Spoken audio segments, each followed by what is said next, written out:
ये जो गाड़ी है जिन लोगों ने मुझे दी, मैंने उन लोगों से चर्चा की तो उन लोगों ने कहा ना जी हमने आपको दी थी व्यक्तिगत रूप से, और उन लोगों ने जब गाड़ी मुझे दी और उन लोगों के नाम में अगले खुद ही मेरी गाड़ी की किस्त भर रहे हैं, मेरा इस गाड़ी से मेरा कोई लेना देना नहीं।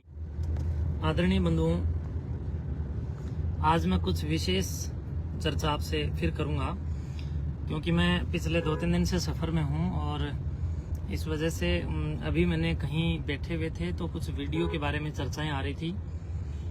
कुछ बहुत ही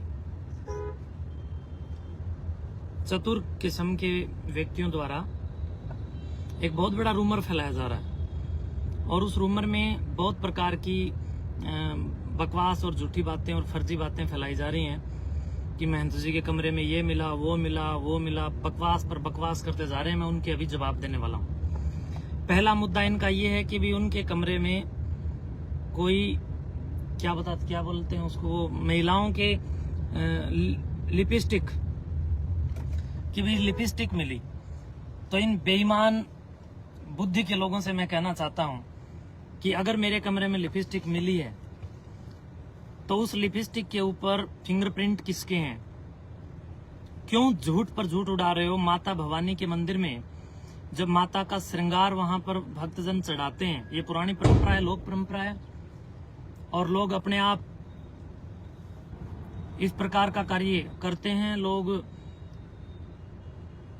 वहां पर बिमला माता के मंदिर में माता के श्रृंगार की सामग्रियां चढ़ाते हैं, उसके कट्टे वहां पर भरे हुए हैं। तो उन कट्टों में से कुछ श्रृंगार के पैकेट निकाल करके कर्मचारियों के कमरे में ऊपर छत के ऊपर जिसमें कर्मचारी रहते हैं उनके कमरे के अंदर अलमारी में डाल करके मेरा नाम लेकर के लोगों को गुमराह किया जा रहा है।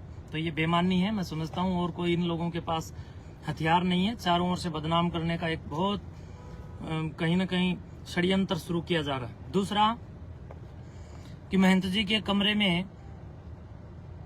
पहली बात तो कमरा नहीं, उन्होंने गुफा बोला, तो शुक्रिया आप लोगों ने मेरे कक्ष को गुफा बोला।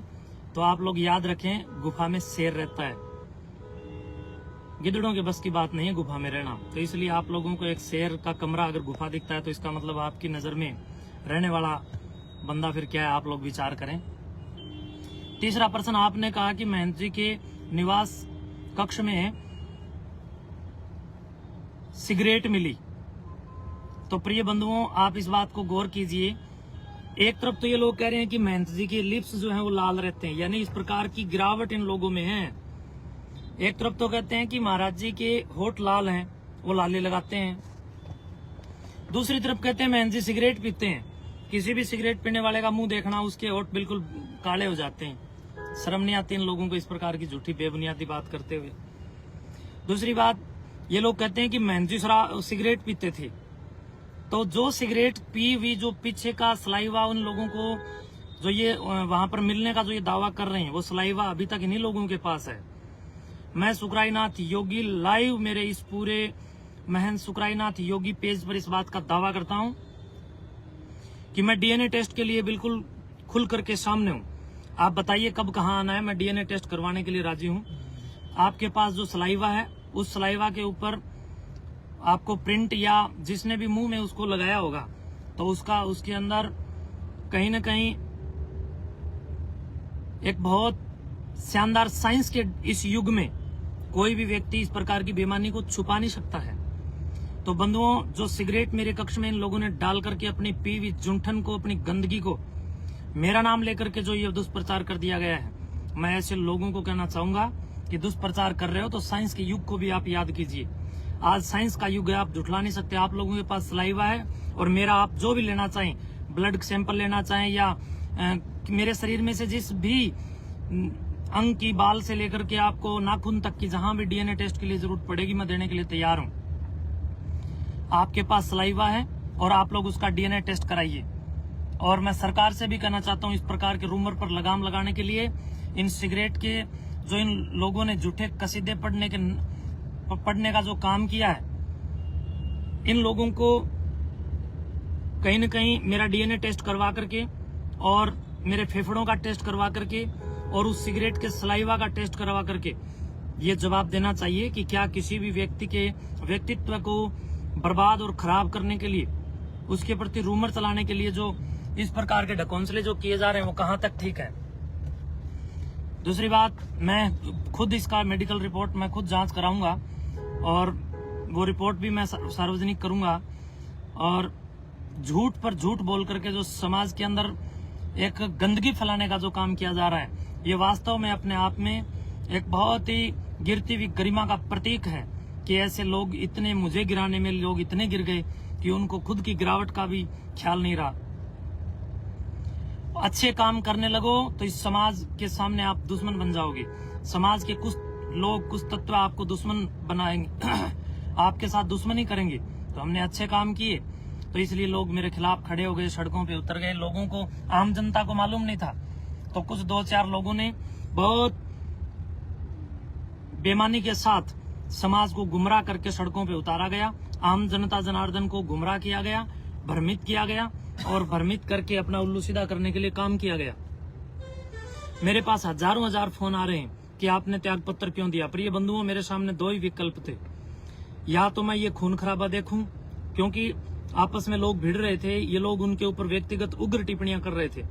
तो जो मेरे समर्थक थे वो और कुछ जो 10-20% ये लोग मेरे जो खिलाफ थे, ये आपस में दंगे की और खून खराबे की संभावना को जब मैंने भांपा, जब मैंने महसूस किया, तो मैंने विचार किया कि मुझे मेरी नाथ संप्रदाय के सामने ये सारा प्रकरण रखना चाहिए। और नाथ संप्रदाय के सामने मैंने रखा भी। और त्याग पत्र मैंने 3 दिन पहले ही दे दिया था, लेकिन वो मंजूर 3 दिन बाद हुआ। और नाथ संप्रदाय के पूज्य संतों, परम पूज्य आदरणीय गुरु, हमारे जो पीर महोदय हैं, हमारे जो मानधारी हैं, हमारे जो जमात के महंत हैं, उन सब के सामने मैं बार बार इस बात को बता रहा था कि इस प्रकार की चालाकियां वहां पर वो लोग कर रहे हैं जिन्होंने मठ की जमीन को अवैध रूप से कहीं न कहीं घेर रखा था। अवैध रूप से जमीनों पर जिनके कब्जे थे, सुखराई नाथ ने उनके पिछवाड़े पर कानूनी डंडा चलवा करके कहीं न कहीं उस जमीन को इन लोगों के कब्जों और अवैध कब्जों से मुक्त करवा करके मठ को सुपुर्द कर दिया। और इस प्रकार के नकारात्मक लोगों के मुंह लगना मेरा काम नहीं है। तो जब ये खून खराबे का माहौल मैंने महसूस किया, तब मैंने विचार किया कि क्यों ना मैं त्याग पत्र दे दूं ताकि एक पक्ष शांत हो जाए। तो मेरे वाले पक्ष को मैंने बहुत हाथ जोड़ करके, चाहे मुझे कैसे भी शांत करना पड़ा, मैंने अपने पक्ष को शांत किया है। मैं मानता हूं कि मुझे ऐसा नहीं करना चाहिए था, लेकिन खून खराबे से बचने के लिए और समाज के अंदर एक बहुत क्रंदन पैदा ना हो इसलिए, और कोई आपस में जनहानि ना हो, इसलिए मैंने अपने आप को इस पद का त्याग करते हुए अपने आप को दूर कर लिया। और अपने जितने भी समर्थक थे, उन समर्थकों को मैंने मनाया कि कोई झगड़ा या कोई दंगा फसाद नहीं करना है। और अभी भी मैं सबसे अपील करता हूं कि जब हम सब ने इतना कुछ सहन कर लिया है, तो आपसे आगे भी मैं आग्रह रखता हूं कि आप शांति बनाए रखें। दादा काला पीर जी महाराज, गुरु गोरक्षनाथ जी महाराज और सिद्धों की कृपा से सब कुशल मंगल होगा और सब बिल्कुल ठीक हो जाएगा। ये जो रूमर इन लोगों ने फैलाए हैं, ये केवल और केवल झूठी अपवाद और बकवास हैं। इन लोगों को अभी लेबोरेटरी टेस्ट और कहीं न कहीं डीएनए टेस्ट करवाना चाहिए। ये क्यों इस प्रकार की फालतू बातें करके समाज के अंदर गंदगी फैलाने का काम कर रहे हैं। तो मैं चुप हूं, इसका मतलब ये नहीं है, मैं चुप हूं इसका मतलब ये नहीं है कि मैं इन लोगों से किसी तरह दबा हुआ हूं, लेकिन मैं समाज को एक बहुत बड़े खून खराबे से बचाने के लिए चुप बैठा हूं। और इसलिए 3 महीने भी मैं लड़ता रहा, खूब मैं 3 महीने लड़ता रहा। जब तक मैं लड़ा, जब तक ये लोग मेरे से लड़ते रहे। लेकिन उस दिन मैं हार गया, अर्थात उस दिन मैं हिम्मत मेरी टूटी जिस दिन ये आपस में लड़ने लग गए। मैं आपस में किसी भी प्रकार की सामाजिक क्रंदन की इस कहीं न कहीं संकुचित मानसिकता को नहीं देख पाया।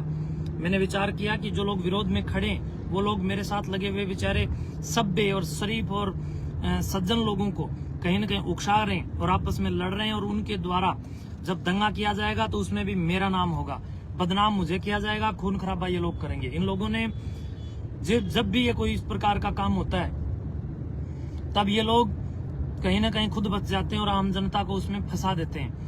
तो बहुत कुछ सोच समझ करके मैंने त्याग पत्र दिया है। और अब मेरे आने के बाद, जब तक मैं 3 दिन वहीं था त्याग पत्र के बाद, तो इन लोगों की हिम्मत नहीं हुई कि वहां मठ में आ जाएं। जब मैं बाहर चला गया तो पीछे से इस प्रकार की गंदी हरकतें कर रहे हैं। बार बार मैं इन लोगों को कह रहा हूं कि बाज आ जाओ, फालतू बात मत करो। मैंने बिल्कुल ग्राम को और पूरे भाईचारे को बनाए रखने के लिए मैंने अपना त्याग पत्र दिया है, और त्याग पत्र का ये लोग कहीं ना कहीं अपने ऊपर ले रहे हैं। नाथ संप्रदाय हमारी नाथ संप्रदाय के सामने चाहे हम त्याग पत्र दें, मेरी नाथ संप्रदाय चाहे मुझे जो सजा दे मुझे लेना चाहिए, लेकिन ये लोग कौन होते हैं जो 2 4 5 तत्व खड़े होकर के बकवास कर रहे हैं? इन लोगों की कोई किसी भी प्रकार की मैं नहीं समझता कि आवश्यकता है। और एक मुद्दा इनका सिगरेट का था, जिसकी सलाइवा को ये लोग चेक कर रहे हैं डीएनए टेस्ट के लिए। दूसरा, ये लोग कह रहे हैं कि भी वहां पर वो महिलाओं के समान मिले। वो माता बिमला भवानी के मंदिर में चढ़ते हैं और वहां पर ऊपर जो कर्मचारी है उसके कमरे में वो बहुत ज्यादा संख्या में पड़े, और बाहर भंडार के सामने भी बहुत बड़ी संख्या में पड़े।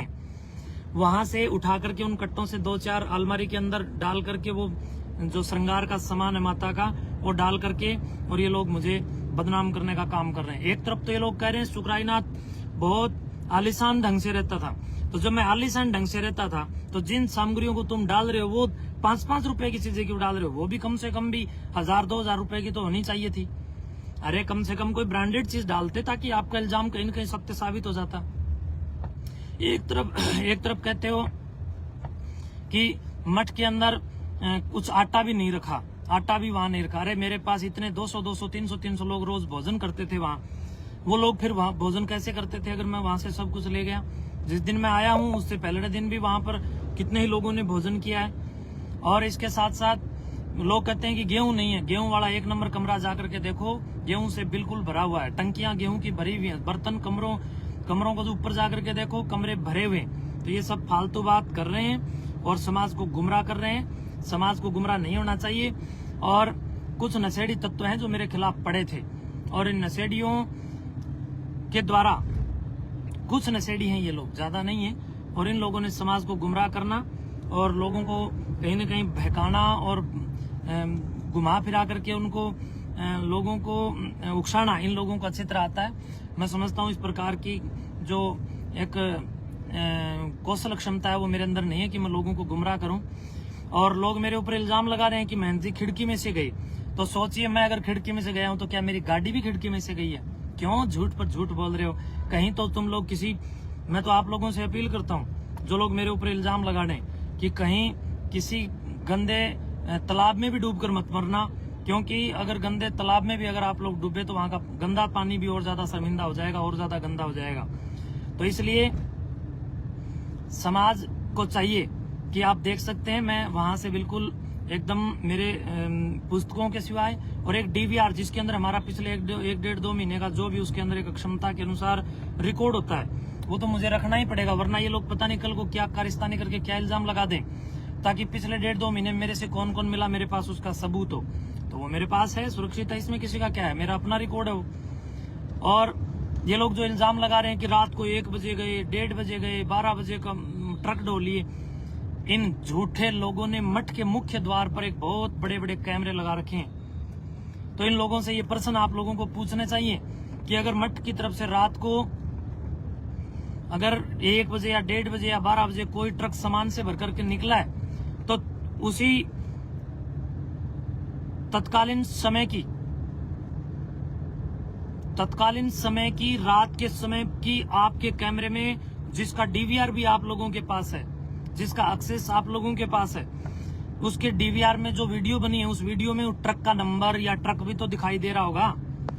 तो ये सब फालतू बात कर रहे हैं। सीसीटीवी कैमरे का एक्सेस इन लोगों के पास है। बाहर जो मेन गेट से जहां से सभी का घुसना और निकलना, प्रवेश करना और बाहर निकलने का जो रास्ता है वहां पर सीसीटीवी इन लोगों के लगे हुए। तो ये सब फालतू और फर्जी बात करते हैं। मैं सुबह 4 और 4:15 बजे के आसपास में वहां से इसलिए निकला था कि भाई मुझे एक लंबे यात्रा में जाना था, और बहुत सारे जो मेरे सेवक श्रद्धालु हैं, शुभ चिंतक हैं, उनको मैं फोन किया। उन सब लोगों को फोन करके मैं वहां से निकला हूँ। मैं कोई किसी भी प्रकार से, अगर मैं चोर होता तो मैं वहां पर 2-3 दिन क्यों रुकता? मैं इसीलिए 2-3 दिन रुका ताकि जो मेरे फॉलोवर हैं उनको मैं शांत कर सकूं। मैंने सबको शांत किया, और शांत करने के बाद उन सब की रजा और रजामंदी से मैं बाहर आया हूं। और जब आया हूं, जो प्रशासन की नजर में आया हूं, तो कहने का मतलब ये सब कहीं ना कहीं बहुत बड़ा रूमर फैला रहे हैं और घटिया किस्म की बातें करके लोगों को गुमराह कर रहे हैं। मैं जो है आप सबके माध्यम से भी यही कहना चाहूंगा, इस मेरे पेज के माध्यम से आप सबको यही कहना चाहूंगा कि गुमराह ना हो और मेरी जो मुहिम है, जो नशा मुक्ति की अभियान चलाते हुए जो हमारी मुहिम थी, या जो अन्य जितनी भी हमारी मुहिम थी वो चलती रहेंगी। हम लोग भविष्य में बहुत बड़े लेवल पे काम करेंगे और आने वाले समय के अंदर भी हम लोग सामाजिक सदाचार के लिए और समरसता के लिए काम करेंगे। और जिन लोगों को हमसे जलना है वो जलते रहें और हमारा जो कार्यक्रम या हमारा जो कार्य है वो हम करते रहेंगे। जिसको जलना है जलिए और जिसको उछलना है उछलिए, जिसको कूदना है कूदिए और जिसको कुशल मंगल समाज के भले में सहयोग करना है वो अपने अपने क्षेत्रों में, अपने अपने नजदीकी मंडल में आप लोग काम कीजिए, एक टीम बनाकर काम कीजिए और नशा को जड़मूल से नष्ट करने के लिए काम करें। तो इन्हीं शब्दों के साथ 3 ही मुद्दे थे ना, एक मुद्दा सिगरेट का, दूसरा मुद्दा लिपस्टिक का और तीसरा मुद्दा हाँ खिड़की का। तो ये सारे मुद्दों पर मैंने जवाब दे दिए हैं। और कुछ लोग कह रहे हैं कि गाड़ी ये वो, गाड़ी मेरी अपनी गाड़ी है, मेरे को एक शिष्य ने उपहार में दी थी। ये भेंट मेरे को व्यक्तिगत रूप से महंत सुकराईनाथ को ये गाड़ी भेंट की हुई है और ये गाड़ी जिन्होंने दी अभी तक उन लोगों के ही नाम है। मेरा तो मेरे पास कुछ नहीं है, सब कुछ समाज का दिया हुआ है।